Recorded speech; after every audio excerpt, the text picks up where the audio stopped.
Hello, welcome to geopolitics ज्ञान। Ukraine और रूस की लड़ाई में ईरान का ड्रोन शहीद 136 यूक्रेन में तबाही मचा रहा है। सोमवार को भी रूस ने यूक्रेन की राजधानी कीव में इसी ड्रोन से हमला किया, जिससे कई लोगों की मौत हो गई और यूक्रेन को भारी नुकसान उठाना पड़ा है। इस युद्ध की शुरुआत से ही ड्रोन यूज किए जा रहे हैं। पहले यूक्रेन तुर्की के बैरक्तार TB2 ड्रोन रूस के खिलाफ इस्तेमाल कर रहा था, जिसने रूस के सैकड़ों टैंक तबाह कर दिए और रूस को बहुत डैमेज किया। तो अब रूस ने भी यूक्रेन को ड्रोन से ही जवाब दिया है।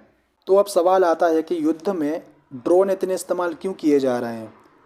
इसके पीछे का कारण इनकी कॉस्ट है। ये जो ड्रोन्स हैं ये मिसाइलों से काफ़ी सस्ते हैं और ज़मीन पर तबाही मचाने में भी कारगर हैं।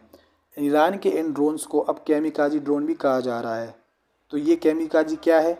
कैमिकाजी एक जापानी शब्द है जो दूसरे विश्व युद्ध में हमले की रणनीति से आया है। द्वितीय विश्व युद्ध में जापानी सेना ने कैमिकाजी नाम की रणनीति अपनाई थी। कैमिकाजी रणनीति के तहत जापान के जो लड़ाकू विमानों के पायलट थे वो गोला बारूद भरकर आत्मघाती मिशन पर निकलते थे। वे अपने विमान दुश्मन के ठिकानों पर क्रैश कर देते थे, जिससे उस दुश्मन देश को काफ़ी नुकसान हो जाता था। इसी रणनीति को कैमिकाजी नाम दिया गया था। तो जापानी लड़ाकू विमानों की तरह आजकल के ये कैमिकाजी ड्रोन विस्फोटकों से लैस अपने टारगेट से टकराने के बाद नष्ट हो जाते हैं। इनकी खासियत ये है कि ये टारगेट ढूंढकर निशाना साधते हैं। ये टारगेट एरिया के आसपास पहले मंडराते हैं और जब टारगेट को ढूंढ लेते हैं तो उससे टकरा जाते हैं और उसे नष्ट कर देते हैं और ख़ुद भी नष्ट हो जाते हैं। इनकी मारक क्षमता किसी मिसाइल से कम नहीं होती, लेकिन ये मिसाइल की तुलना में काफ़ी सस्ते होते हैं। अब यूक्रेन कह रहा है कि रूस ईरान में बने शहीद 136 ड्रोन इस्तेमाल कर रहा है। शहीद 136 को ही कैमिकाजी ड्रोन कहा जा रहा है। इनकी खासियत ये है कि ये धीमी रफ्तार और कम ऊंचाई पर उड़ने वाले ड्रोन हैं।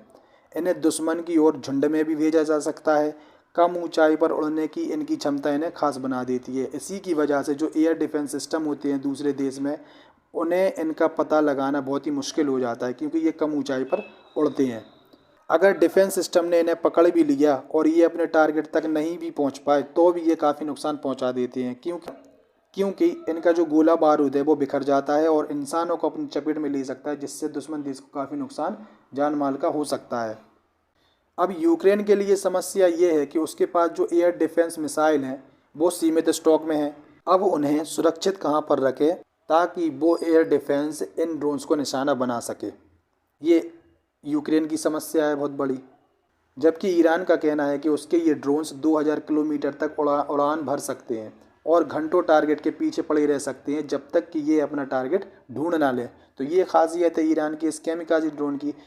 अब आपके मन में सवाल आएगा कि रूस को ईरान के ड्रोन की क्यों ज़रूरत पड़ गई? रूस तो इतना ताकतवर है, तो क्या रूस के पास ऐसे ड्रोन्स नहीं हैं? बात यह है कि रूस के पास ड्रोन्स है, पर उनकी जो कॉस्ट है वे बहुत महंगी हैं। क्या हुआ, यूक्रेन तुर्की के सस्ते ड्रोन से रूस को भारी डैमेज कर रहा था। तुर्की के सस्ते ड्रोन्स की वजह से यूक्रेन का तो कुछ लॉस हो नहीं रहा था फाइनेंशियली, लेकिन रूस के महंगे हथियारों को भारी नुकसान पहुंचा रहा था। यूक्रेन ने तुर्की के ड्रोन्स की मदद से रूस के 400 से 500 टैंक्स को तबाह कर दिया, जिसकी वजह से रूस ने भी यूक्रेन की ही रणनीति अपनाई।